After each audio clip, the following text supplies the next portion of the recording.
If I had to walk, I had to walk. It just became just a process of grinding and grinding. And grinding is not even a good word for it. It's not even a good word for it. Just going further and further. And then when I got through running, I go to the bike. I go to the pool. If I got tired somewhere, my legs were tired, I go to the gym. And I developed this crazy workout where I was doing volume 200-300 reps of like very lightweight. My workout routine in the gym became sick. We have the ability to go in such a space if you're willing to suffer, and I mean suffer. Your brain and your body, once connected together, can do anything. And this 30 miles was the life-changing moment. I was out of it. I was in the worst pain in my entire life. I was, to me, on the brink of death. And I was able to chunk this 30 damn miles into small pieces. I was so driven, and I'm not gonna say motivated because motivation's crap. Motivation comes and goes. When you're driven, whatever's in front of you will get destroyed. I sat in this chair and I was so driven to succeed in this race. This became a personal thing. This became me against this race, me against me. It just became something that I took so violently personal. And I broke this thing down into small pieces. I said, okay, I gotta get nutrition. I gotta be able to stand up. So I went through all these small steps and I was able to stand up. And then from standing up, I was literally walking around with my wife at the time, and she goes, you're not gonna make the time. I got to mile 81. And the second she said that I'm not gonna make the time, I ran the last 19 miles, nonstop. And people may listen to this and say, this guy is sadistic, he's crazy, No, if you know how I came up, you realize I was just a scared kid that found drive and passion to be something much better than what he thought he was. I have to become someone in this world, or I'm no good for anybody. It comes from a disgusting place of not being fulfilled in your life, of afraid of dying, having never accomplished anything. That's a fear that some people run away from, that people don't want to face. When you have a real fear of dying and being just another person, that I live to pay the bills, I made $1,000 a month. This is my life. I spray for cockroaches, man. If that makes you feel good, that's great. It didn't make me feel good. I wanted to, the first time in my life, after 26 years, it was 24, 25, wherever I was, I wanted to feel good about myself. I'm insecure here. This isn't the real me. I lied to you about that. I wanted your acceptance in life. All those things happen, but the thing about it is that we get judged so quickly by who we are. We don't know, we don't go to where it happened. Life created this person, me. And I had to realize, man, that's okay, man. It's not my fault. Now I gotta go back and fix it though. So a lot of this isn't your fault, why you do some things you do, why you feel the way you feel. But no one's coming back to save your ass. You have to go back to where they started, wherever that place is for everybody, and have the courage to go back there and start fixing what broke you. I was just an insecure, scared kid. But the best thing that happened to me, no one helped me. So the only way I could turn it around was to suffer. I had to build calluses in my brain the same way I built calluses on my hands. I saw myself as the weakest person God ever created, but I never blamed God for anything he did to me. So I wanted to change that to be the hardest man ever created. Am I that? I don't know, but you had to have a goal. And my goal when I was sitting there, not going to school, being bullied, having no self-esteem, my goal was the only person that's gonna turn this person around is me. All these insecure people putting their insecurities on you, you gotta flush it out. You gotta just be whoever the hell God or whoever the hell you believe in. If you believe in nothing but yourself, I don't care what it is. You gotta take everything and throw it away. You have to believe in one thing, and that is yourself. And I'm not saying don't believe in God or what you believe in, but right now, for you to find greatness in yourself, you're not gonna find it by looking in a book or by even hearing me. I may give you the spark, but you've got to go inside yourself to find it. How? That's the question. How are you gonna do that? Thicken your skin, become more of a human being. Don't be afraid of the reflection in the mirror, because that's all you can be afraid of. Once you overcome the reflection in the mirror, on the other side is greatness. Greatness is whatever the hell you dreamed of in your own mind. You gotta first see it. You gotta first create this vision in your mind. Once you create this vision in your mind, it's how am I gonna get there now? But you've got to go inside yourself to find it. And that means you gotta be quiet. Shut the fuck up, go in a room, stop talking, search your soul, search your mind, search your abilities, and you'll find it. But if you're not looking for it, you won't find it. So you gotta go start your journey. And the journey starts with you finding, why the hell am I here on this planet Earth? Why am I here? And if you don't know that, you will live the rest of your life searching, always asking the question, why? Everything I didn't want to do is what got me to where I'm at today. It's about what you're saying to yourself, but it also comes with work. So whenever I was getting beat down, physically, mentally, spiritually, whatever I was going through, just saying, you can't hurt me. I had this haunting voice in the back of my head. A lot of us have it. We just ignore it. And it was there for years. So I knew in the back of my mind that I could pull off this, whatever I wanted. I knew I could. I knew that, but I was afraid of the work because I wasn't gifted with brains. I wasn't gifted with God-given talent as far as like athleticism. So I knew to get to where I had to go, to be on the same playing field as these men, to even try out for this program, I knew the work was gonna be something that I didn't want to even attack. So I would just put it off. It haunted me.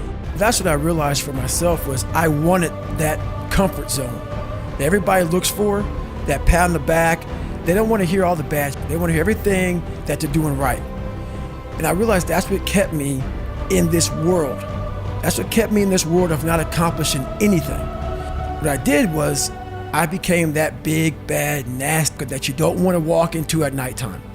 I became the roughest critic in the world on myself. And that's what changed me. So I gotta eat. This morning I woke up with a slack-jawed, poopy pants mentality. I've been traveling an awful lot, kind of wore down a little bit. I believe in taking days off. I think days off are real important for recovery and all that stuff. But I don't believe in taking days off because your mentality is just feeling sorry for yourself. I deserve this, or I've earned that mentality. And that's what I was saying to myself. Today's self-talk was horrible. We all have one voice, and that one voice is very powerful that says, hey, you've earned this, you deserve this, take time off, all that stuff. Start developing the other voice that fights that voice. When it's not a designated day off, I don't care if it's running, swimming, biking, studying. If it's not a day off, don't take a day off. And start developing that voice that fights the weaker voice. Remember that. We all have one voice, work on the other voice also. Yeah, you gotta change that, man. Yeah, but you don't understand my life. Yeah, I do. I get that mentality. I once had that mentality that no one understands what the fuck I'm going through. And if you keep that mentality, you're gonna stay in the same exact spot that you're in, that no one understands me. There's millions of people. Everybody's going through shit. So when people get this mentality of like, you don't understand me, you can throw a rock to someone that can understand you if they're willing to break themselves down and stop hiding. But you gotta stop hiding. Back in the day when I played sports, there was one drill that I hated doing. The coach would have a whistle in his mouth. And basically, we had to sit there and run in place. We ran in place until he blew that whistle. When he blew that whistle, we hit the dirt and bounced up again and started running in place again. And this drill went on and on and on. The one thing that sucked about that drill was the coach was in total control of everything. How long the drill went, when he blew the whistle for us to hit the dirt, when we got back up, started running in place, and it was mind-numbing. That drill reminded me a lot about life.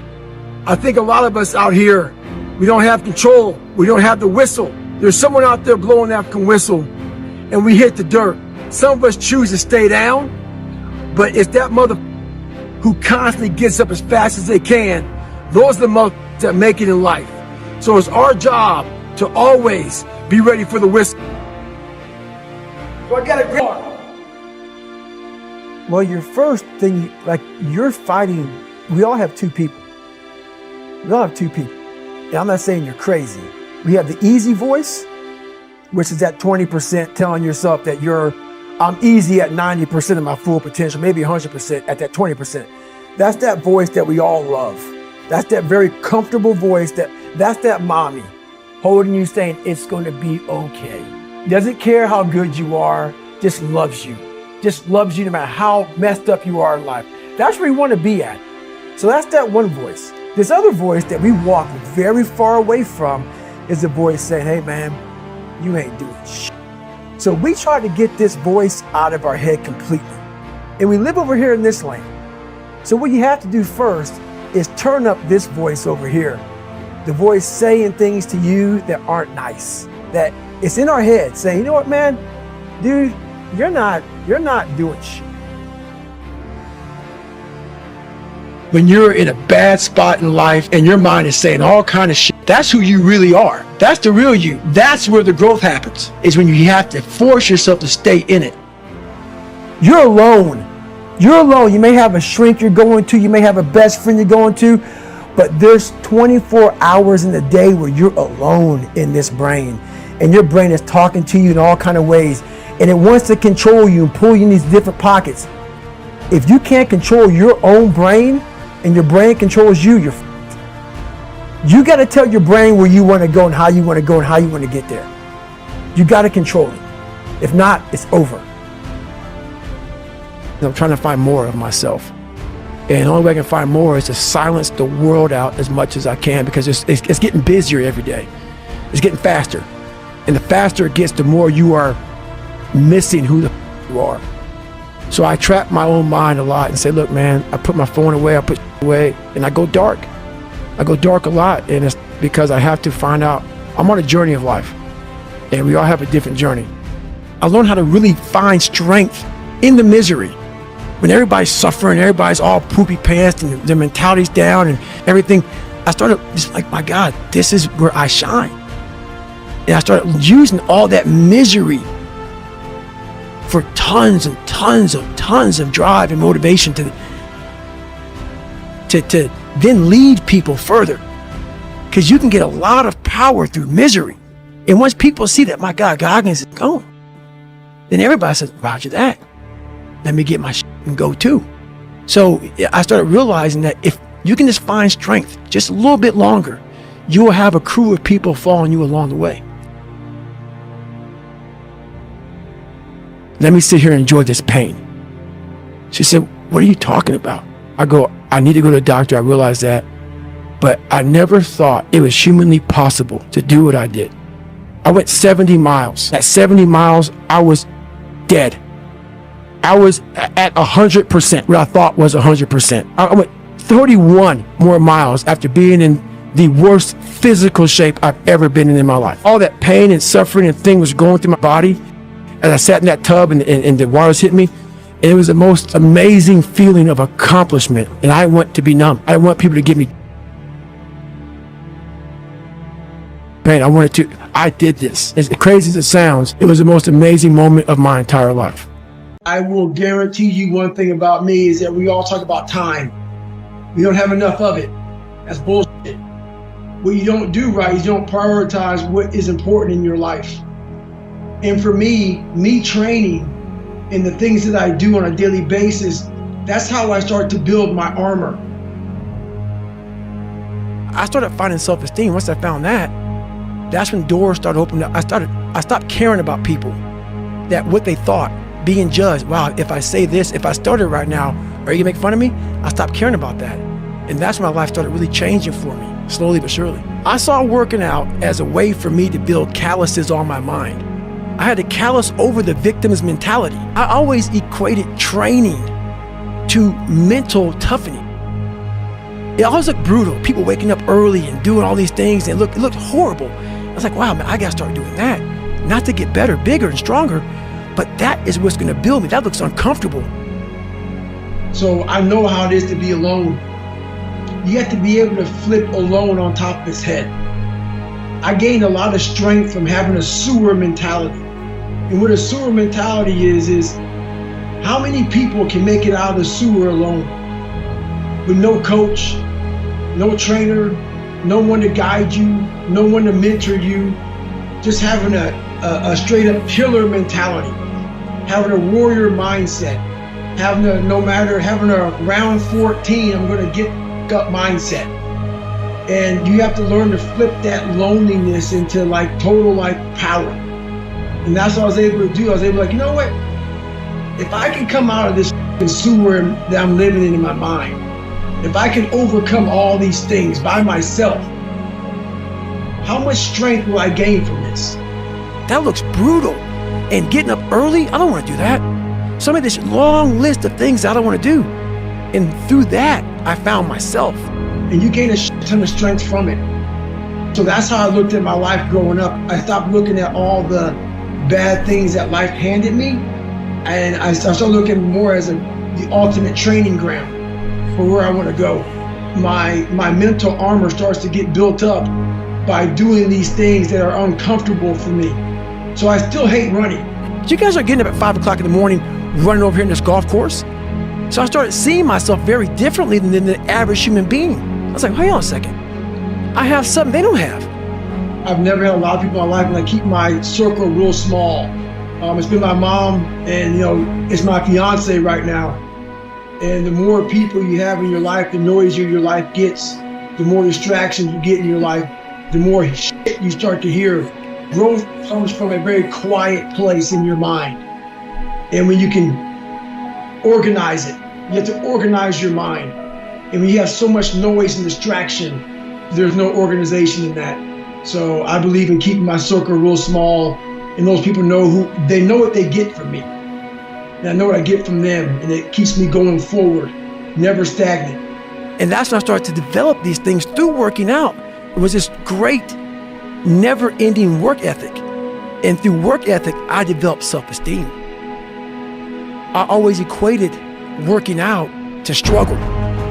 And I struggled my whole life, but I ran from it. So I started realizing, man, I gotta start facing the struggle, and I gotta be mentally strong for the struggle. So that's why I started coming up with I'm training for life. Mentally, I'm training for life. I'm not training for I don't care about winning trophies. I don't care about winning anything. All I want to do is go the distance. And I found out on my own pretty much, is that through discipline, through self-discipline, through repetition, through tons of repetition of the same thing that you don't want to do, and that's the key thing. Through repetition of things you don't want to do, you develop mental, like an armor for your mind. You start to armor your mind, because your mind's like, okay, we suffer every day. It's what we do. We do stuff that sucks every day. So then when the suck stuff comes, you're ready for it. And that's how I started coming up. I just started being very uncomfortable. And now it's like just a way of life. And I am happy because this is my lifestyle. This is what I want to do. But trying to find your best self, you become unbalanced. And people always talk about this mythical creature called the balance. You want to be balanced. I think balance is a bunch of bullshit. Yes, I really do. You think for everybody? Yeah, I think almost for everybody. Everything in my life, so I had a learning disability that I talked about. My physical gave me the self-discipline, and that literally has carried me over to, I can sit down and study what may take some people an hour to study. I have to sit down for maybe 10 hours to learn the same.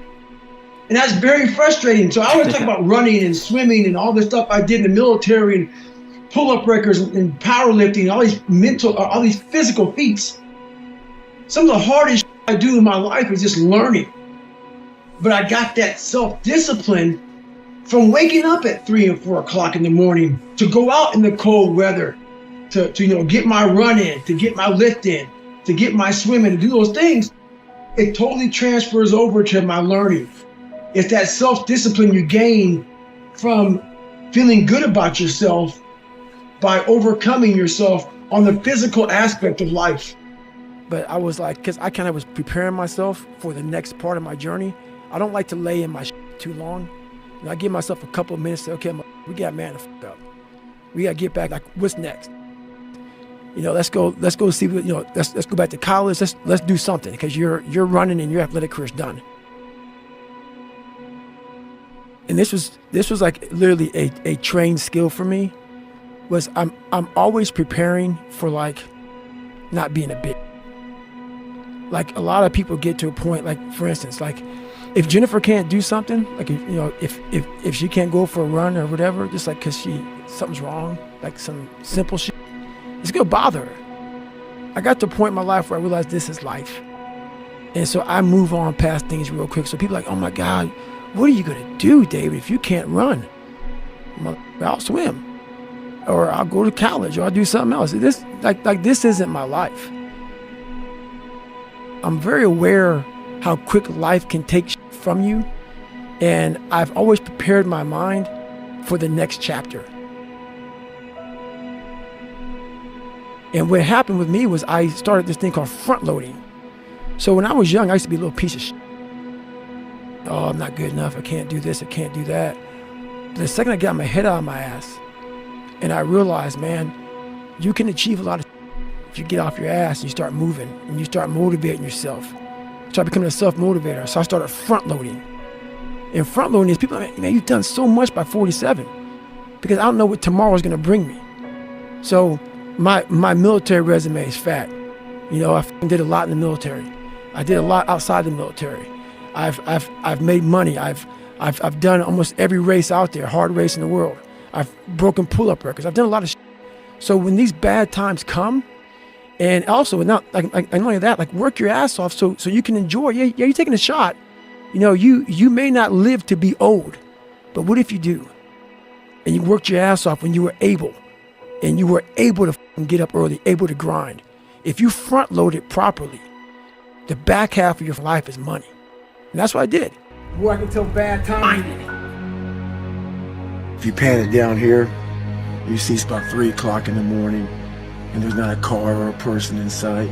If you pan over here, it's the same thing. Not a car or a person in sight. People want to know where I find my strength at, where I get my strength. I get it from a lot of places, but right now, this morning, I'm getting it from, there's not a that's up. There's not a car, there's not a person. Everybody's in their bed, sleep, dreading that it's a Monday, hate it's a Monday. And I'm loving it. I'm loving that. Where everybody's getting weaker, I'm getting stronger. It's not about the running, the swimming, the push-ups, the sit-ups. It's about what those things do for your mentality. You don't get better on the daggone couch. You get better by coming out here and get after it every daggone day. Stay hard. I'm not happy. What they see in me, the biggest thing is they say, look at his eyes. Look at his eyes, man. Have you seen his eyes? Looks like he has demons in his eyes. He looks so unhappy. The biggest thing is I'm not happy. I'm not fulfilled. You know, they're so missing the point, man. Is a very focused, driven human being who found a buried treasure within himself. Not many people's found it. So the journey I'm on is very different than most people, which is why I don't judge people. I'll say that many times. I don't judge people. I'm judged a lot by how I look. My eyes, my not smiling all the time, not laughing, not joking. Right now, it's easy to be happy. It's easy to smile. Those are the good times. The good times. Those times don't need to be trained. You know, I had to train myself for good times. Those times, for most people, don't need to be trained. What I'm trying to give you all is the misery of sometimes we go through in life. Those are the times we don't want to talk about. We want to skip forward to peace. Let's skip all this pain and suffering and misery of real life. Let's cover it over, nice big blanket, and let's find peace. No, sorry. It's not possible. You gotta go into that hellhole of life that you have, that f***ed you up, and fix it. And that's what I'm here to do. You must go to war with yourself before you find peace. So I'm trying to give you tools on how to do that. And I'm not considering smile and be happy about it. It's a hard journey. It's a real journey. It's a journey that's gonna take you way outside of being comfortable. You'll be very, very uncomfortable. I want you to go there with me. I'm taking you there with me. I'm a storyteller. I want to take your ass down paradise. So the house I lived in Buffalo, New York, that I got my ass beat every day, funny. We lived on Paradise Road, and it was anything but paradise. So I want you to go there with me. You want to learn from me? Let me take your ass home. Let me take you there. So that's the whole thing about it, man. We're scared to dive into our lives, what made us who we are. The beautiful people that we are, we're all jacked up in so many ways. That's the beauty of us. That's the beauty of me. I'm jacked up, but I figured out my own little process on how to get unjacked up and how to, I'm not gonna get the same, I'm not gonna get the same way you're gonna get there. You may get there by going point A to point B. I might go point C to D to E to F, but I'm gonna be there the same way you are, just a little harder. That's how I train my brain. So it's just different. I'm just a different thinker. One thing I found out in my life, I used to always want people to accept me and like me. So I became who they were. If you like something and I didn't like it, I liked it because you liked it. Become unapologetic of who you are in your life. If you get after it and you're a hard motherfucker, get after it. You gotta make yourself better than what you think you are. And what that requires is people not understand you, not know you, not get you at all. Look at you like you're off. Look at you like you have a problem. Don't worry about that. Be unapologetic. Get after it. Stay hard. Be who you are.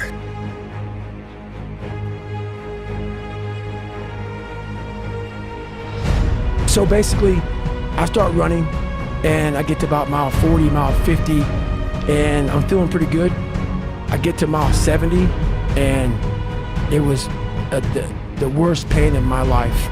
I sat down in this blue lawn chair at mile 70 and the Ritz crackers after mile 20 became Ritz cracker balls because I wasn't hydrating correctly. I didn't know what to do. I was drinking Mileplex for my nutrition because I couldn't eat these Ritz crackers. Had very minimal water, if any at all, and I was just dying. So I sat down in this blue lawn chair as I was watching all these runners go around in this circle. I was all dizzy and lightheaded, hadn't gone to the bathroom. It's been about 12 hours. I went 70 miles in about 12 hours, which is good. And I looked at my ex-wife now and I was like, I started seeing like 3 of her. And once my body stopped, my mind just went off. And I had to go to the bathroom. And the bathroom was it's like 20 feet away from me, if that. And I couldn't. Big difference between a champion and someone who's just good. Let's use boxing, for instance. It's a 12-round championship bout. At the 11th round, they both go to the corners. Someone that's good sits there and thinks to himself, I've given everything I have. Hopefully, I can get through the 12th round. A champion, he sits in that corner while all of his people are talking to him. All he's thinking about is, I have to find what I haven't given. And that mentality that truly separates the champions from the motherfuckers who are just good. Today I'm running. A lot of people stopping, saying stay hard. This one cat drives by, says, Goggins, I hate your black ass. Hey, lucky for me, there's a stoplight. Car stops, I pull up to it. Got a chance to assess the scene. Look in there, sees the big Thanksgiving eating mother. So I grabbed myself and said, hey, ask your mama who your real daddy is. We all got our own opinions. Voice them. Stay hard. Where it gets hard. And the harder it is, the more you start to push back. And the more you push back, and then it's not right for people to talk about. It's not right for, like, let's say you are fat. I was fat. That's why I talk about it. And it was hard as every day to get up. I know what it feels like. When you roll your fat ass out of bed and all you want is some damn cinnamon buns and chocolate milkshakes. I know what it is. I know exactly what it is. But I can't want it more than you. And so many people just want it the easy way. I'm sorry, man. It's not. So what they start to do is they build this narrative of it's okay. When the narrative should be, you need to work harder. You need to discipline your mind better. We need to help people more than just saying it's okay. It's okay that you're not willing to help yourself out. That's not okay. It's not okay. It's not acceptable. Even though it's your life, if that's acceptable, that's unacceptable. And there's a lot of people in this world, me included, that if I accepted that, I wouldn't be anywhere. So yeah, a lot of people just start creating a narrative about themselves that make it okay. The ultimate get out of jail free card. And now the world is set up to have so many get out of jail free cards. Everything is okay. And you can't say a motherfucking thing about it.